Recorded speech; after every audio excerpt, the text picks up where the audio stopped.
Hello everyone, welcome to विट्स education. आज हम लोग all India rank 1 NIMCET 24 Aniket Mani के साथ बैठे हैं और आज हम ये अपना स्ट्रेटजी अपने बारे में कैसे इन्होंने तैयारी शुरू किया, इनका क्या क्या स्ट्रेटजी था, क्या अप्स एंड डाउन्स आते रहे परीक्षा के समय, तैयारी के समय क्या क्या हुआ, एग्ज़ाम के ड्यूरेशन के समय क्या इनका स्ट्रेटजी था, ये सारी चीज़ों पे आज हम इनसे बात करेंगे। तो सबसे पहले कैसे हैं अनिकेत मनी आप? बिल्कुल अच्छे हैं सर। और कैसा फील हो रहा है अभी? मतलब बहुत ही अच्छा फील हो रहा है। मतलब मेहनत की है तो एक सक्सेस मिली है तो एक मतलब खुशी मिल रही है ना अंदर से। लग रहा है कि कुछ अचीव किया है। जी।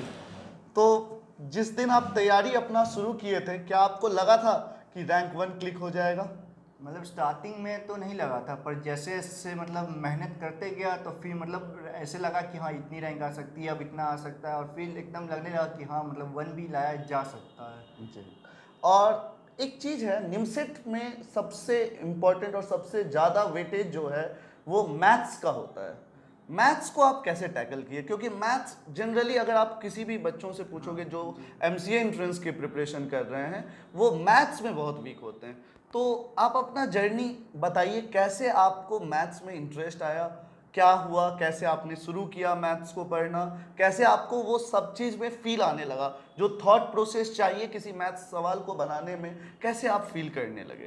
तो मतलब मैथ्स अभी तो मेरी मतलब काफ़ी अच्छी हो गई थी, पर एक समय था मतलब जिस समय मेरी मैथ्स मतलब बहुत ख़राब हुआ करती थी। बात है मतलब बचपन की बात है, अराउंड 7 के टाइम। उस समय मेरी मैथ्स एकदम बेकार हुआ करती थी। तो उसी समय मतलब मेरे ये फुआ ने ही एक मतलब सर के बारे में बताया था। उनका नाम था के झा सर। तो मैं मतलब उन्हीं के यहाँ गया पहले बार, तो उन्हीं के यहाँ पढ़ने लगा। तो वो जो हमारे सर थे ना, वो मतलब बहुत ही अच्छे सर थे और बहुत अच्छा पढ़ाते थे, और कभी कभी हम लोग को मतलब कुछ आगे की चीज़ें भी पढ़ाते थे।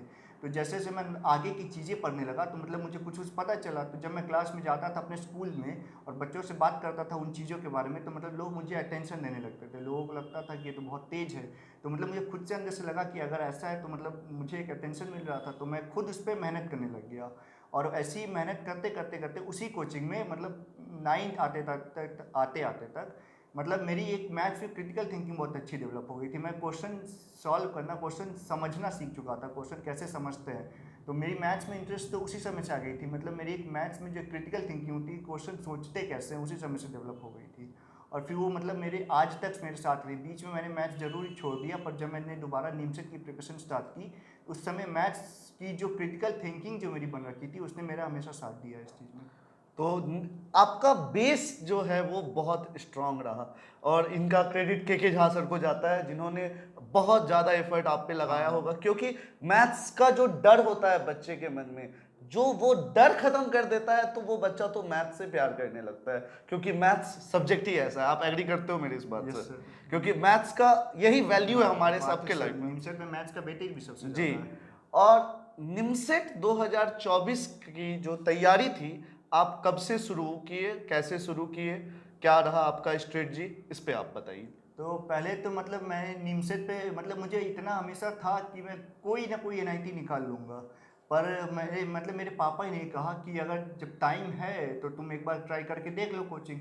तो ऐसे ही मेरे एक दोस्त ने बताया था यही विच एजुकेशन के बारे में। तो फिर मैं आया एक दिन डेमो क्लास करने, मतलब मुझे अच्छा लगने लगा। तो फिर मैंने क्लासेस की, और जब मैं क्लासेस करने लगा तो धीरे धीरे मतलब मुझे लगने लगा कि हाँ मैं कुछ अच्छा निकाल सकता हूँ। मैंने अराउंड सितंबर 2023 से निमसेट की तैयारी शुरू की थी।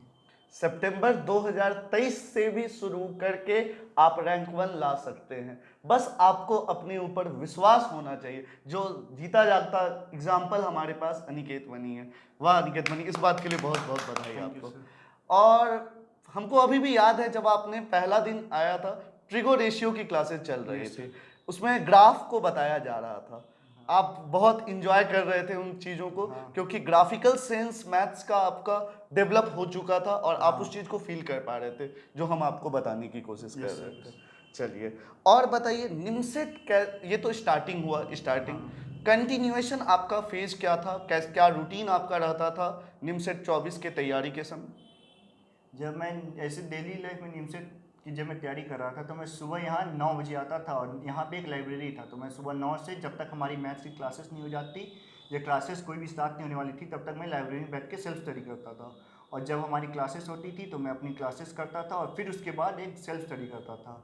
यहाँ पे मेरी मोस्ट ऑफ द टाइम तो यही रही है। और फिर हमारी हर संडे को स्टार्टिंग के टाइम हर संडे को एक टेस्ट हुआ करती थी हमारे यहाँ पे, तो मैं उन्हीं टेस्ट को देता था हर संडे के संडे। बाद में जाके हमारे यहाँ मतलब टेस्ट भी काफ़ी ज़्यादा बढ़ने लग गए थे, तो उन्हीं टेस्ट को फिर मैं देता था, उनकी एनालिसिस करता था, जो कि सबसे इम्पोर्टेंट है।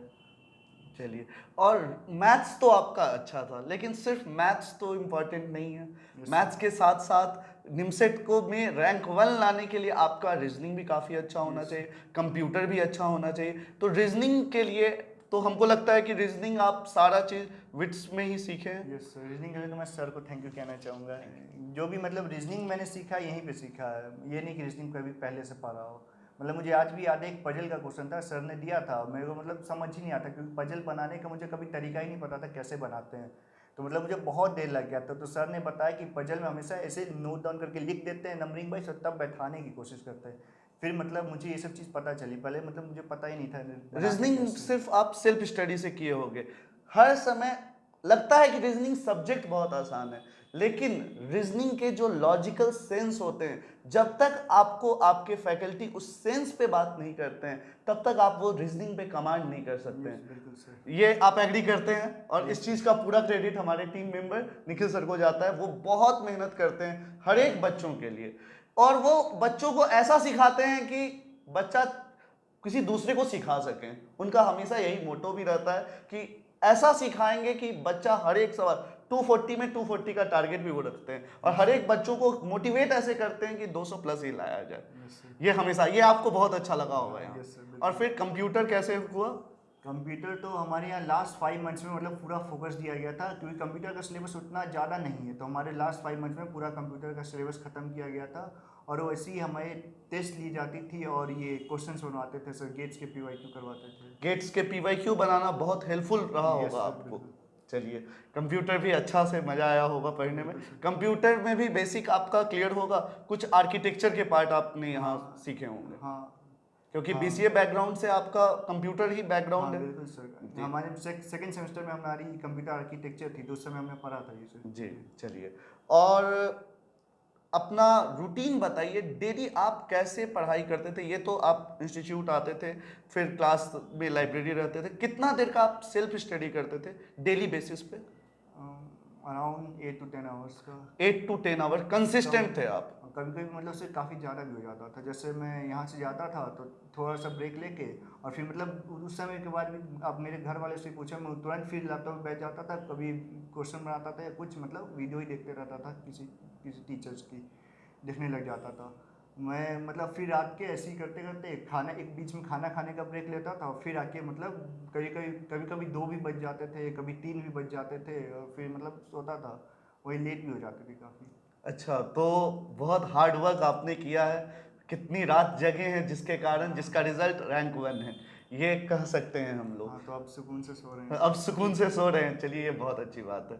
और मनी, आप हमको ये बताइए कि जो ये तैयारी का जो फेज़ था, आप अपने इनिशियल फेजेस में कैसे अपने प्रिपरेशन को करते थे? फिर जब धीरे धीरे आपका जब सिलेबस कवर हुआ, उसके बाद फिर आप कैसे प्रिपरेशन करना शुरू किए? और सबसे इम्पॉर्टेंट रोल आपके इस प्रिपरेशन में कौन प्ले किया? हाँ सर, स्टार्टिंग में तो जब मैं आया था तो मैं हमेशा नंबर ऑफ़ क्वेश्चंस पे देखता था कि कितने ज़्यादा क्वेश्चंस बना सकूँ, number of quantity of questions कितने बना सकूँ। और धीरे धीरे मैंने मतलब क्वांटिटी जब मेरी होने लग गई थी, तो मैं फिर क्वालिटी पे आने लग गया कि मतलब कम ही क्वेश्चन बनाऊँ, पर जो क्वेश्चन बनाऊँ जिससे कुछ लर्निंग हो। और मैं हमेशा कोशिश करता था अपने मतलब जो भी कभी डाउट आते हैं उनको ज़्यादा से ज़्यादा, मतलब कुछ डाउट मैं सर से ही पूछता था, पर हमेशा कोशिश करता था जो डाउट है खुद से क्लियर कर जी, सकूँ। मैक्सिमम डाउट, हमको जहां तक याद है मैक्सिमम डाउट आप कोशिश करते थे कि खुद से बन जाए, लेकिन टेस्ट के एनालिसिस में आप बहुत अच्छे से पार्टिसिपेट हाँ करते थे। यस सर बिल्कुल। क्योंकि वो एक है मतलब टेस्ट की एनालिसिस है, वही सबसे इम्पोर्टेंट होती है। जैसे मैं एक और चीज़ कहना चाहूँगा कि पहले मैं बिल्कुल डायरी ये सब मेंटेन नहीं करता था। मैं कहूँगा मेरी प्रिपरेशन बिना डायरी मेंटेन किए और डायरी मेंटेन करने के बाद मतलब बहुत ज़्यादा अंतर था उस चीज़ में। तो मैं यही कहना चाहूँगा कि डायरी मेंटेन करना बहुत एक इम्पॉर्टेंट चीज़ है। डायरी मेंटेन मतलब आप डेली का टारगेट फिक्स करते थे? हाँ, मैं जैसे अपनी डायरी में क्वेश्चंस को नोट डाउन कर लेता था, उसके बिसाइड्स में ऑप्शन जो उसके करेक्ट ऑप्शन है उन्हें लिख देता था। और जब मैं क्वेश्चंस बनाता था, जो मेरे से बने उन्हें मैं टिक लगा देता था, जो नहीं बने उन्हें मैं छोड़ता था। तो जब मैं बाद में देखता था तो मुझे ये चीज़ मतलब याद भी रखती थी कि किन किन क्वेश्चंस को मैंने नहीं बनाया, फिर मैं उन्हें अटेम्प्ट भी कर सकूँ, और जब मैं बाद में कभी देखूँ तो मुझे मैं अंदर से एक सेंस ऑफ अचीवमेंट भी मिलती थी कि मैंने इतने क्वेश्चंस अटेम्प्ट कर लिए हैं, कई सारे मतलब इतने क्वेश्चंस बना चुका हूँ, मैंने इतनी हार्ड वर्क कर रखा हूँ अभी तक। तो ये चीज से आप एक बच्चों एक चीज बहुत अच्छा कंक्लूड कर सकते हो, छोटे छोटे सक्सेस से ग्रैंड सक्सेस मिलता हाँ, है। बिल्कुल। जो ये डेली डायरी मेंटेन करते थे, जिससे ये डेली काम करते थे, छोटे छोटे अपने अचीवमेंट को जहां लिखते जाते थे, उसके बाद जाकर के इनका रिजल्ट रैंक 1 आया। और टेस्ट को कैसे आप लगाते थे, टेस्ट का क्या स्ट्रेटजी रहता था, क्योंकि बहुत बच्चे टेस्ट से बहुत भागते हैं और इनिशियली आप भी ऐसे ही हाँ, थे। स्टार्टिंग में तो मैं भी टेस्ट से भागता था, मतलब मुझे लगता था कि अगर नंबर कम आ गए तो फिर मैं डिमोटिवेट हो जाऊँगा, तो मैं टेस्ट बिल्कुल नहीं देता था। पर फिर सर ने ही बताया कि टेस्ट देना बहुत इंपॉर्टेंट है, क्योंकि उसी से असली ग्रोथ जो भी होती है तुम्हारी, वो टेस्ट देने से ही तुम्हें पता चलता है कि तुम्हारी क्या लर्निंग हुई है। तो जब मैं टेस्ट देने लग गया तो फिर मुझे टेस्ट देने में मज़ा आता था। इनिशियली जब मैं टेस्ट देता था तो पहले तो जब स्टार्टिंग हमने की थी तो उस समय कोई ऐसे टाइम बाउंडेशन नहीं थी, तो हमें पता नहीं था कि ऐसे मैथ्स इतने टाइम का ये सब नहीं था, तो उस समय तो मैं मतलब बहुत फ्री होकर बनाता था। स्टार्टिंग में मतलब 10-15 क्वेश्चन मैथ्स के बनाए, फिर मैं रीजनिंग पे चला जाता था, हमेशा मैं रीजनिंग को पहले ख़त्म कर देता था, और बाकी कंप्यूटर इंग्लिश को तुरंत खत्म करके लास्ट में जितना टाइम बचता था वो पूरा मैथ्स को दे देता था। ये मतलब स्टार्टिंग में मेरी रहती थी। धीरे धीरे फिर बदली कि पहले मैं कोशिश करने लगा मैथ्स को ही पूरा बनाऊँ, तो पहले मैं एक चीज़ करता था कि पहले 5 मिनट में पूरा मैथ्स के सेक्शन को पूरा राउंड लगाता था, कम से कम 1 से लेके 50 तक सारे क्वेश्चन तक एक ना एक बार चढ़ा ही जाता था, ताकि जो जो क्वेश्चन मतलब होते हैं, कुछ कुछ क्वेश्चन होते हैं जो 10 सेकंड 15 सेकंड के हो, तो पहले मैं उन्हें बना के साइड कर दूँ, ताकि मतलब कम ही क्वेश्चन बचे मेरे पास, मतलब ये दिमाग में नहीं रहा कि हाँ मेरे पास इतने क्वेश्चन बने, तो उससे प्रेशर मेरा कम हो जाए। अगर कम क्वेश्चन बनेंगे तो मतलब मेरे पे उतना प्रेशर नहीं आएगा, ये रहता था। मेन एग्जाम में भी आप इसी स्ट्रेटजी को कॉपी हाँ, किए थे।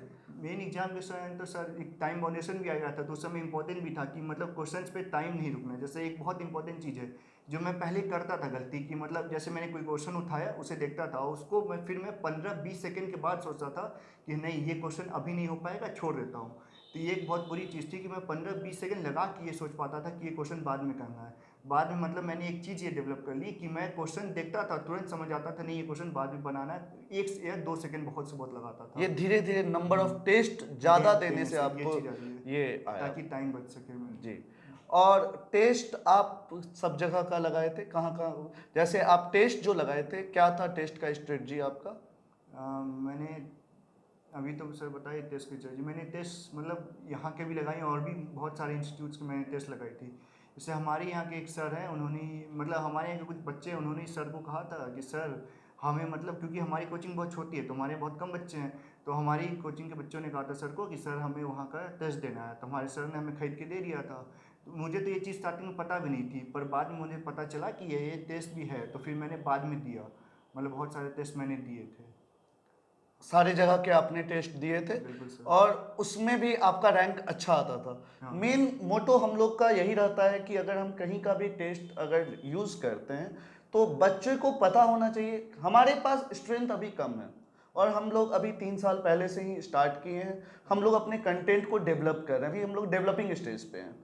तो अब हमारे पास क्योंकि स्ट्रेंथ कम है तो बच्चा अपने आप को आंक नहीं पाता है कि बच्चा कहाँ लाई कर रहा है। तो इसके लिए हम लोग प्रेफर करते हैं कि हर एक इंस्टीट्यूट के टेस्ट सीरीज को हम बच्चों तक उपलब्ध करा पाएं, क्योंकि अगर बच्चे अपने से वो टेस्ट सीरीज खरीदेंगे तो वो हमारे फी से ज़्यादा हो जाएगा, अगर वो हर जगह के टेस्ट सीरीज को लगाने के लिए अगर वो बिल्कुल सर। अपने से खरीदते हैं। Yes sir. और हम जानते हैं कि यहाँ पे सब बच्चे वैसे पोटेंशियल वाले थे नहीं, बिल्कुल सर। तो हमारा यही फोकस था कि आप लोग को हर एक जगह का टेस्ट मिल सके और आप लोग अपना आप को इस इंडिया लेवल के कंपटीशन में कहाँ हर एक कोचिंग पे लाई कर रहे हो ये देख सको।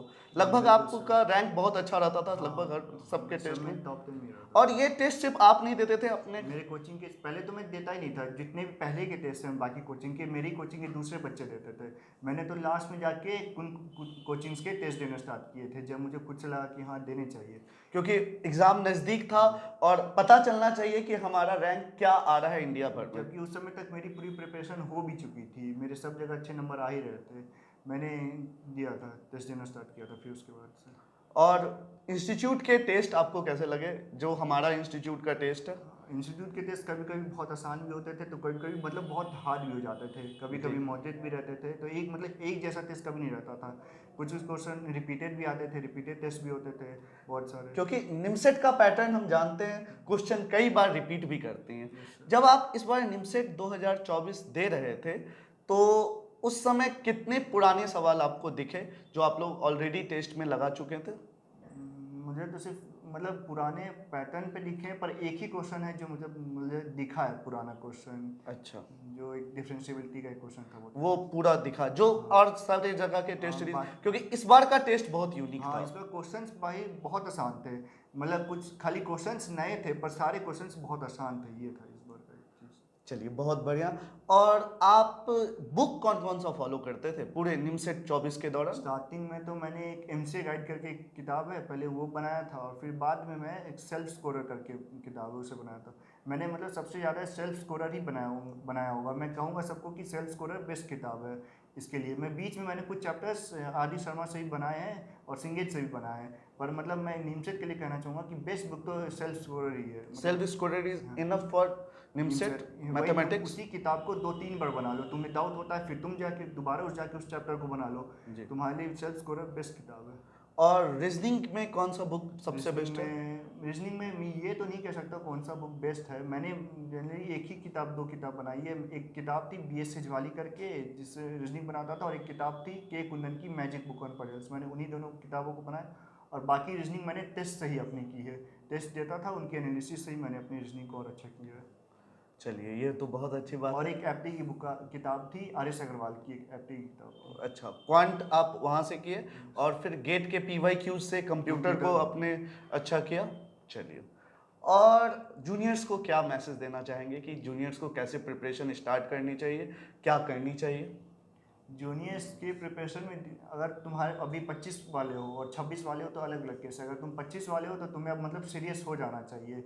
मतलब ये भी नहीं कि एकदम सीरियस, जैसे स्टार्टिंग में अभी मतलब थोड़ा मोड़ा तुम मजा कर सकते हो, पर अगर तुम मतलब कुछ ज़्यादा ही वीक हो, एकदम तुम्हारी एकदम बेसिक बिल्कुल ख़राब है, तब तुम्हें मतलब एकदम सीरियस हो जाना चाहिए। अगर तुम्हें सच में अगर अच्छी रैंक चाहिए, मैं कहूँगा कि स्टार्टिंग तुम्हें मतलब अगर तुम्हारे बेसिस क्लियर नहीं है तो पहले कोशिश करो किसी चैप्टर को पढ़ के उन बेसिस को क्लियर करो।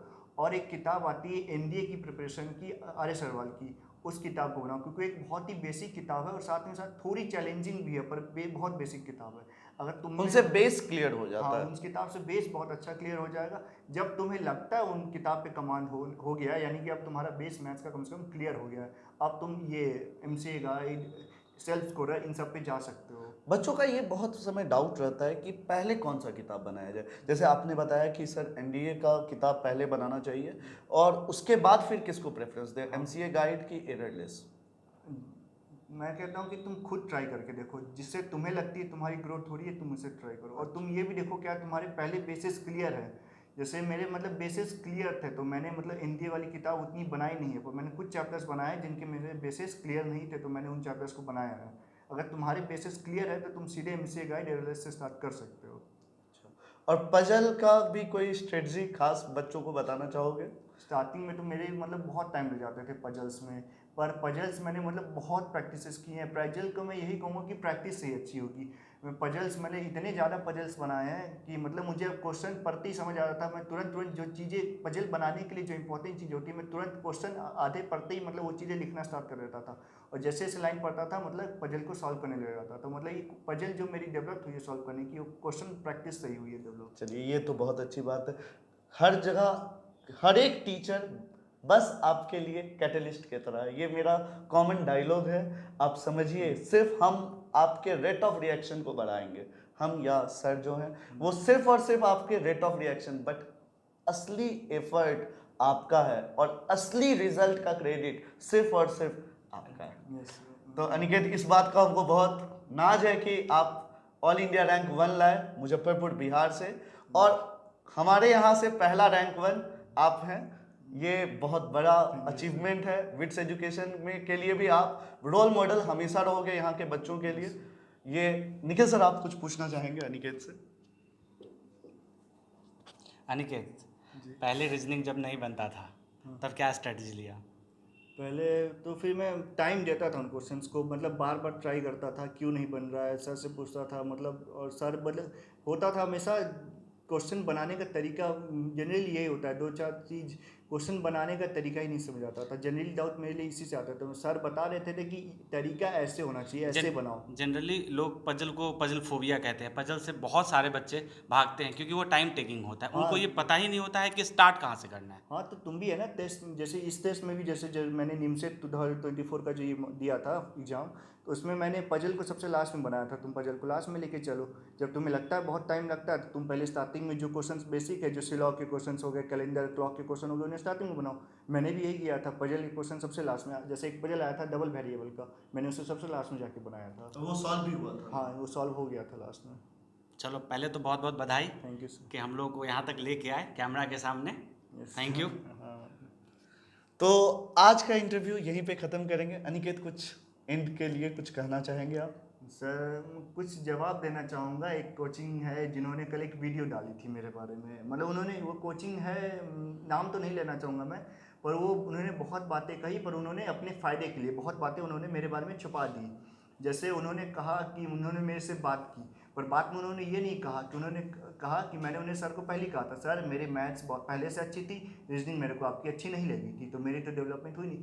फिर जैसे आपने मेरे दिखाए वहाँ पे मार्क्स, मैं कह रहा हूँ मैंने आपके यहाँ के टेस्ट दिए, पर सारे 128 टेस्ट मैंने नहीं दिए, मैंने लास्ट के सिर्फ कुछ टेस्ट दिए हैं।